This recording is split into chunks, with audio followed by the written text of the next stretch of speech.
சிம்ம ராசிக்கு சிறப்பான நாள், உதவிகள் கிட்டும் அற்புத நாளாக இருக்கின்றன. இன்று கொடுக்கல் வாங்கல்கள் தன்மையாக அற்புதமாக இருக்கின்ற நாள்.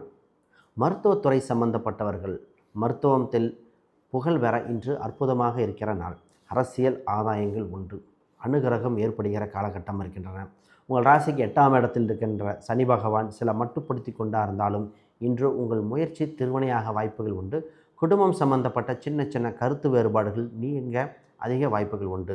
உங்கள் ராசியில் இருக்கிற கேது பகவான், 7ல் இருக்கிற ராகு பகவான் தாக்கம் சில மன நெருக்கடி கொடுத்தாலும் கோயில் சம்பந்தப்பட்ட புனித தீர்த்தங்கள், கோயில் கும்பாபிஷேகங்கள், விநாயகர் சம்பந்தப்பட்ட வழிபாடுகள் நிச்சயமாக அற்புதமாக இருக்கின்றன. துர்க்கை அம்மன் வழிபாடு மிகுந்த யோகத்தை கொடுக்கிற காலகட்டம். குறிப்பாக மாணவர்கள் வேலை சம்பந்தப்பட்ட அதிக கவனம் செலுத்த வேண்டும். இன்று நிரந்தர வேலை வாய்ப்பை பிடிக்க இன்று முக்கியமான நாளாக இருக்கின்றன. தொழில் செய்பவர்கள் இன்று லோன் கடனை அடைக்க, இது போன்ற வாங்க அடைக்க, இது போன்ற நிகழ்வுகள் ஏற்படுகிற காலகட்டம். இன்று ராசி எண்களாக உங்களுக்கு 5ஆம் எண், பச்சை நிறங்கள் மிகுந்த யோகத்தை கொடுக்கின்றன. இன்று விநாயகர் மற்றும் ஆஞ்சநேயர் வழிபாடு சிறப்பு சேர்க்க காலகட்டமாக உள்ளன.